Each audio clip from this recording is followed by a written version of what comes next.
good, guys? Let's see. The host did instruct me to do 7 minutes of material tonight, but due to the EU tariffs, it actually includes comedy, so I'm about to be doing 9 minutes of material. I hope you guys are okay with that. It's about 17.5%, I believe. Let's see. I like you guys. You seem fun. Anyone else drinking with me tonight? Can I get a cheers? Cheers! Oh, yeah. That's one of my favorite things about stand-up comedy. It's actually one of the few jobs where you get to drink at work, right? It's pretty nice, pretty cool. I am fortunate, though. Actually, I have a day job where I'm able to drink at work as well, believe it or not. I'm an Uber driver, if you need to ride after this, I got you.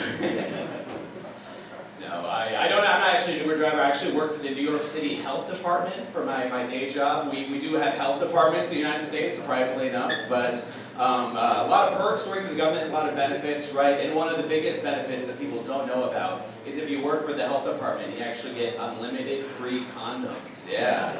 So if you walk into our floor at work, there are actually fish bowls of condoms just placed throughout our floor in between employees. And you're welcome to go up and take them. They're free for you to take, as long as you're cool with your coworkers knowing that you're planning on fucking sometime fairly soon, right? Like, it brings like weird sexual tension into the workplace, I feel like. But I've decided to fully embrace the weird sexual tension. You know, I strategically wait to grab my condoms. I wait till my boss asks me if I have any big weekend plans coming up. I walk over to the fishbowl, I lock eyes with her, and I slowly take out 12 extra large condoms and put them in my back pocket. And then I tell her, no big plans, just a little movie night with my boys, you know?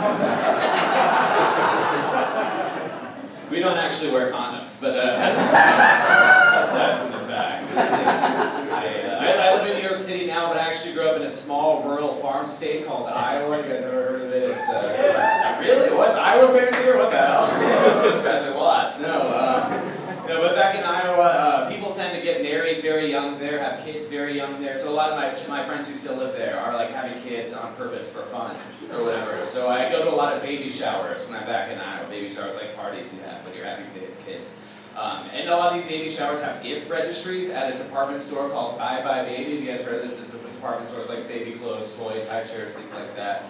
So I was in the parking lot of a Bye Bye Baby about to buy a gift. And I noticed that by coincidence, this Bye Bye Baby is actually located right next door to a Planned Parenthood, which is an abortion clinic, right? So we had a Bye Bye Baby on the left and an abortion clinic, Planned Parenthood, on the right. And I couldn't help but think, if we're really being honest about the reason people go to these establishments, it would make a lot more sense if they traded names with each other, you know? Because when you go to Bye Bye Baby, you have a well-planned out parenthood. But really the only reason you go to Planned Parenthood is to say Bye Bye Baby, right? I do feel like nothing about this country body was ever meant to live in a big city like New York, because everything about New York stresses me out and makes me anxious. And when I'm anxious, I have to pee, and there are no public bathrooms in New York City if you guys have ever been.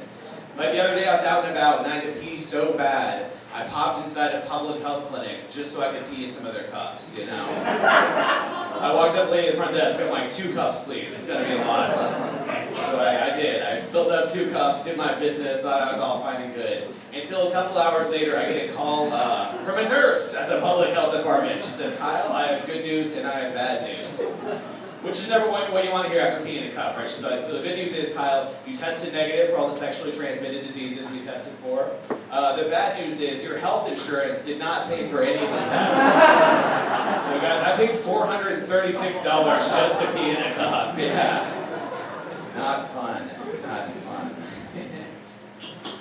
But growing up in a rural state, I never heard a lot of the classy expressions that people in New York use. Like until recently, I never heard anyone refer to the bathroom as the powder room. Have you guys heard that expression before? It's like a classy way to say the bathroom. And the first time I ever heard it used, I was out on a first date. My date said, excuse me, Kyle, I have to go use the powder room. And like I said, I had never heard that before. So I thought she was excusing herself to go to the bathroom to do cocaine, right? The powder room. Like, I'm like aggressive for first date, fun girl, whatever.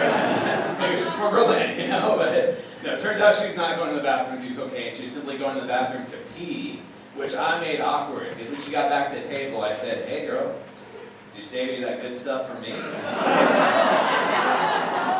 She's like, yeah, if we go back to the bathroom, I'll give it to you. I'm like, let's do it. So we go back to the bathroom, and long story short, neither one of us are allowed in the Times Square Olive Garden ever again. Yeah. In their defense, we did leave that place looking like a dog park after a blizzard, you know, just yellow snow everywhere. PB cocaine is what I'm getting at, folks. PB cocaine. I had a childhood cat pass away recently, or I guess I should say I had a childhood cat pass away 6 months ago, but my parents waited until recently to tell me because they wanted to tell me in person, which seems really extra, you know, and what they did too is they took me out, they got 2 beers in me, they got me a little bit buzzed, and then they broke the news to me while we got in a bar.